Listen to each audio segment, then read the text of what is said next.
jeunes Lions U20 ont rugi encore. Et c'est extraordinaire simplement que cette dynamique qui s'est enclenchée depuis plus d'1 an que se perpétue, continue. Et nous sommes fiers de nos jeunes U20 qui ont traversé cette compétition haut la main. 14 buts marqués, 0 encaissé, même en finale. Tout le monde redoutait quand même la Gambie qui avait un parcours similaire.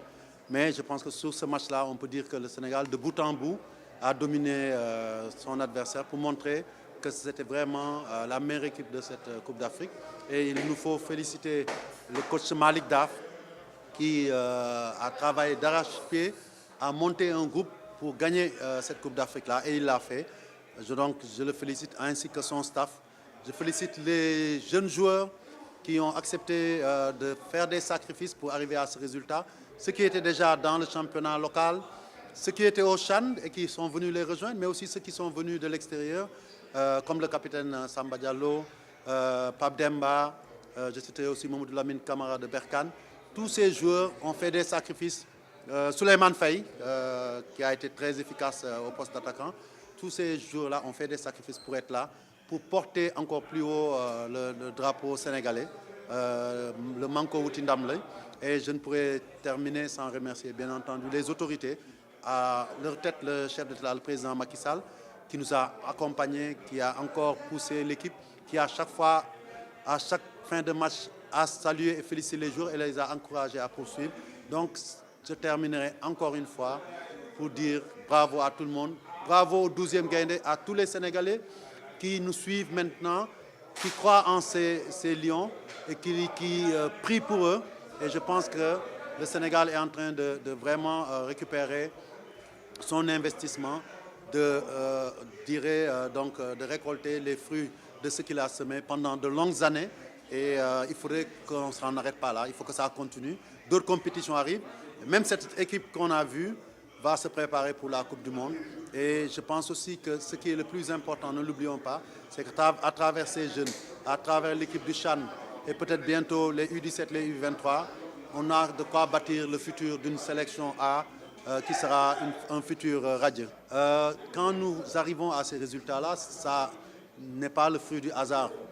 Qu'on gagne une fois la Grande Cannes et qu'on s'en arrête là, on peut comprendre. Mais je pense qu'aujourd'hui, plus que jamais, on peut dire que c'est le fruit d'abord d'une vision, d'une équipe fédérale, mise en œuvre par une direction technique et surtout reposant sur l'expertise locale. Il faut insister là-dessus. Tout à l'heure, je parlais de Malick Daf, mais Pape Thiaw est là à nos côtés. Vous avez vu ce qu'il a fait. Avant lui, Aliou Cissé. Et c'est tout cet ensemble-là, sans compter bien entendu l'appui des Sénégalais, qui a permis de donner des fruits.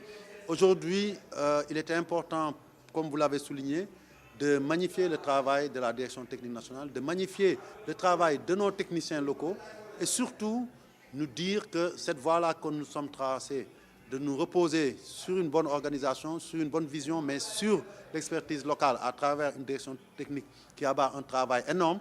Mais ne l'oublions pas aussi, parce qu'il est important de dire qu'à côté de cette direction technique, il y a des clubs qui travaillent de plus en plus, à tous les échelons. Ce n'est pas seulement les clubs professionnels, mais allez chez les amateurs, vous voyez maintenant qu'ils s'organisent, qu'ils ont des petites catégories.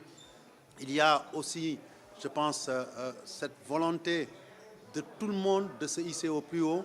Et je citerai même ce qui, aujourd'hui, on ne cite pas assez, comme la DTN, c'est la presse sénégalaise qui a su pousser, accompagner, critiquer quand il fallait, c'est important. Et aujourd'hui, qui est derrière, qui valorise le travail qui est fait. Et ça, c'est extraordinaire. Et je pense que ça se recoupe en une chose, c'est le Manko Woutindamli qui a été théorisé par la fédération et par le chef de l'État, le président Macky Sall, mais qui a été porté aussi par l'ensemble des composants du football, mais aussi l'ensemble des Sénégalais, même qui sont hors du pays. Parce que quand le Sénégal joue maintenant, on se rend compte que les premiers messages qu'on reçoit ne viennent pas forcément du Sénégal. Donc, et ça, c'est magnifique. Et cette dynamique, cet élan doit être maintenu. Cet élan unitaire aussi doit être fructifié pour que d'autres défis puissent être relevés. Parce que je pense que c'est ça le plus important. Ça n'aura de sens que si ça reste dans la durabilité. C'est à nous tous d'y travailler, bien entendu, en nous reposant encore davantage et en donnant plus de moyens à la direction technique nationale.